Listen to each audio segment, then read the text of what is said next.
Let me say to everyone here at home, if you are saving less than 10 grand a month and you're just saving, your chance of being rich is fucking zero. You need to go and do something else and make more. Invest in yourself, get knowledge, pay attention to mentors, start another business, open something. You need to do something because you're not going to save your way to the top. The average person at home, you're not earning enough to ever save. If you were to save 100% of your wage, you're still going to be broke. You have to get to a level of earning. And it's that spirit you need to have when it comes to money. And it truly is the abundance mindset is true. If you're a normal person with a normal wage or a normal income and you're focusing on investments, you're making a big mistake because there's no way you can invest 500 pounds. It's going to grow. Maybe you could pull off a lottery win shitcoin pump or something. But in general, with anything normal outside of this clown world garbage, which has vanished because the real world's back, because the last 2 years have been clown world. Now the real world's back and it's hard to make money again. There's nothing you can put 500 pounds in without doing any work and it's just going to blow up and make you a millionaire, right? So if you don't have significant money to invest, you shouldn't be focusing on investments. You should be focusing on how to make more money. Let's say you're a normal person, you're working a normal job, you're making $4 grand a month and you pay all your bills and you're left with $1 grand a month. And then in your spare time, you're worried about how to spend that or how to invest that grand a month. Right. I think that's a waste of time. You should be far more worried about spending your time trying to make more money. Yeah, because 100%. A grand a month, it's not enough money. So you could invest that grand in yourself. Absolutely, invest in knowledge or something like that. But investing in a coin, like I said, unless it's a lottery win. And before I go on to answer the question, I do want to make something clear. I think the last 2 years have been a fantastic period of wealth creation. The money printers were on full and it was full clown world and it was bullshit. And a lot of people made money during the clown world and spent it all, and they now think they're going to continue to make money in clown world ways. That's not happening. No, the real world is back. The brokies and the wagies, you're all going back to McDonald's. If you bought poo dick coin and made 200 grand, and you think you're going to be able to continue to do that for the rest of your life, you're a dumbass. That was a once in a lifetime generational gap where you could pull something off, and now it's back to the hard times. Even all the big tech companies, and the tech companies make money from the sky for free with pixels. They're cutting staff. If they're cutting staff, then it's really hard. It's going to get very difficult to make money now. So a lot of the dumb shit is over. In terms of how to make money in the world today, it's hard. I think that the world is changing into an economy which is to a degree based on attention. I think you need to find a way to get attention to you and who you are, your product or your service, and find a way to monetize it. So the easiest way to do that is to have some knowledge. Even the podcast you guys run is an extremely efficient podcast. If you compare it to some of the other YouTube channels, like the big ones, like where they do these crazy stunts and stuff. Yeah. For you to get views, you talk. Yeah. For them to get views, they have to build a set and build it. It's not efficient, right? You need to find an efficient way to get attention, and then you have to prove yourself credible in your field and attract customers. And I think the best way to do that is online, and it doesn't matter what it is. And I think if you do those things and you work very hard and you try your best and you're never lazy, you will make some money. That's what I believe. If you establish credibility and you gain attention, you'll make money. So I'll give you another example. I had a friend who was a personal trainer. He used to go to the gym every day and he used to train people. He didn't make that much money. People would miss appointments. It was like £50 an hour. He'd get there, get back a little. I said, listen, brother, you used to, he didn't have time, look fantastic. How about you spend the next 6 months getting absolutely killer shape? Then put up a bunch of pictures on Instagram of you in killer shape, and then put together your workout plans and tell people they'll look like you even though they never will. And sell that for $7 or 10 pounds or 15 pounds and sell it by your Instagram. And he went from making $2.5 grand a month or $2 grand a month as a personal trainer to 15 grand a month without ever going in the gym.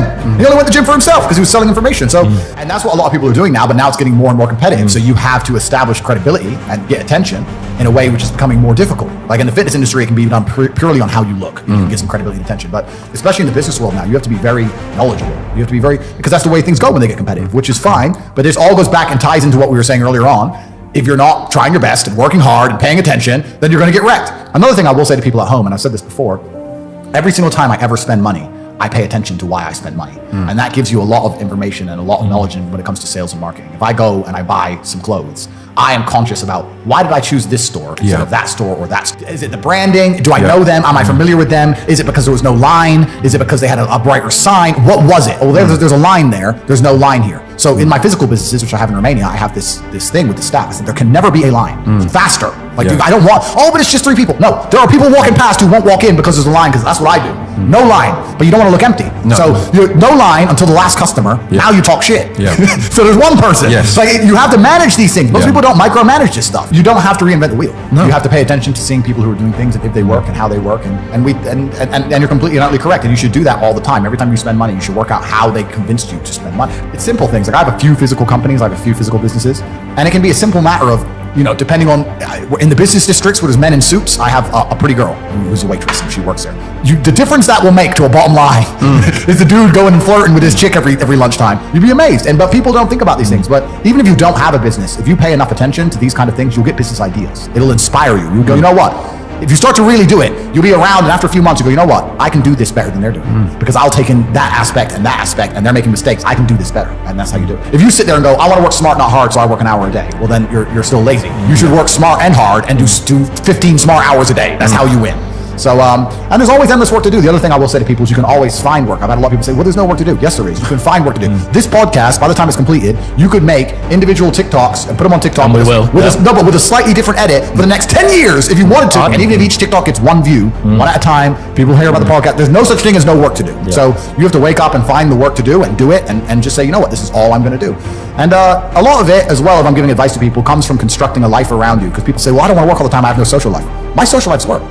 My best friends and me run our companies. We have the most fun in the office working. That's our fun, right? And my woman's there and she's making us coffee. My relationships work. It's all work. Like, it's all done. So I don't have to separate things and compete against each other. Like, that makes you ultra competitive. But yeah, I think all of my income's disposable, and I have no respect for money. Money for me is a tool, and I use it to get whatever I want and bend the world. I have no respect for money.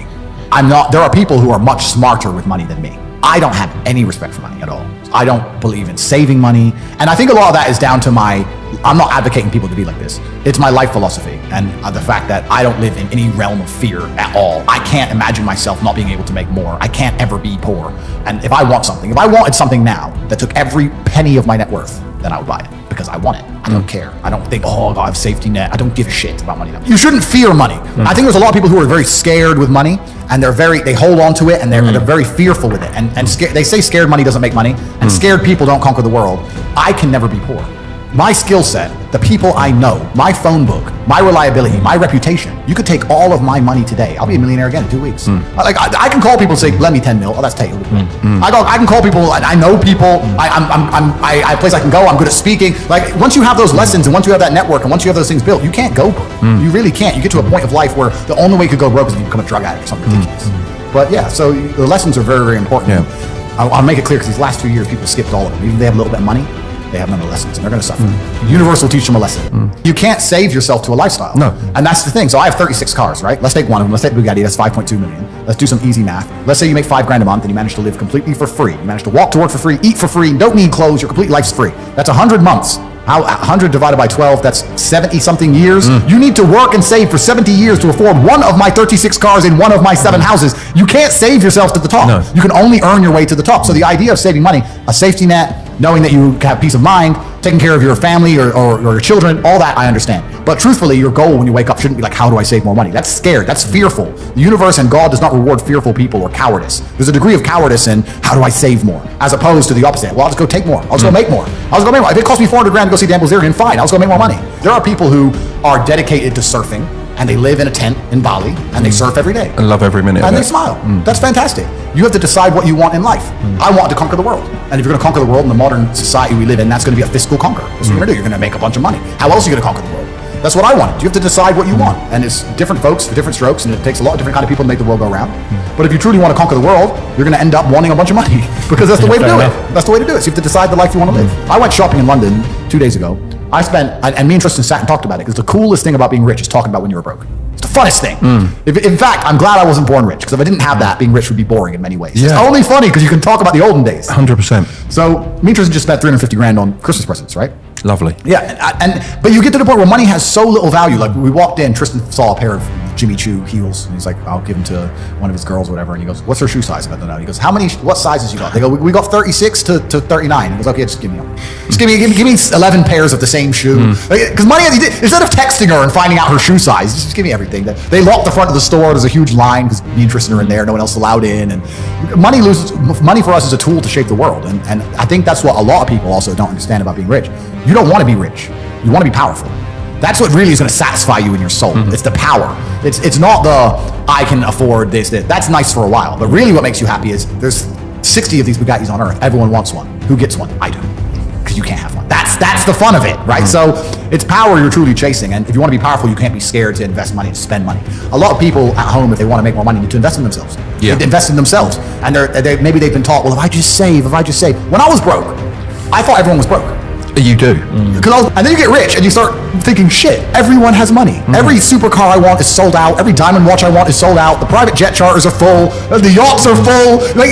As soon as you get rich, you start, Who are all these people that got money? Who are they? I was just in Dubai, and my houses are being built. They're going to be completed this year. I bought a bunch of them off plan, so I decided to rent. And I rented a house on the Palm. It's $25,000 a day, dollars, and I rented it.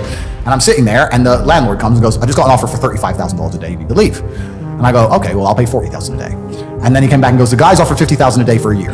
And I'm like, who am I even in a bidding war with? And I just left. I was like, you know what? Take it. I'll get another one. But like, there's people out there with money like you couldn't fucking fathom. There is so much money in the world. So you do get to a level of wealth. Another time it hit me, I was at Monaco. I was sitting around dinner in Monaco after, it was on a car rally, funnily enough. And there's like 10 of us, and I just looked around the table by coincidence, and I saw everyone's wearing a nice watch, and I thought, when I was broke, the idea, if someone told me they had 30 or 40 grand in the bank, I thought they were doing good.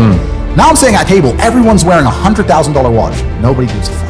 It's just like, there's levels to the game. And when you get up to the top, you realize there's money everywhere. The abundance mindset, there's so many rich people. So if you're not where you want to be financially, I hope this pisses you off, because I'm telling you to annoy you, that you're sitting there struggling to pay your bills. There are people out there making so much money you couldn't possibly fathom who have anything they want all of the time. And you may sit there and go, oh, but they're miserable. A lot of them aren't. Trust me, they're having a great time. So you need to make a bunch more money, because there's money everywhere. I'll give you an example of why people are too arrogant to learn. Let's forget about selling products. On my email, on my website, cobratate.com, I have an email list. It's completely and utterly free. I am a billionaire. I'm sitting here telling people how to make money. Anyone who's listening to this is watching, and they obviously find me entertaining, they find you entertaining, they understand we're knowledgeable. I will tell you how to make money, and I will give you knowledge and advice via email for free each day. There are people who will sit and watch this, knowing that, and still not sign up. Explain that to me.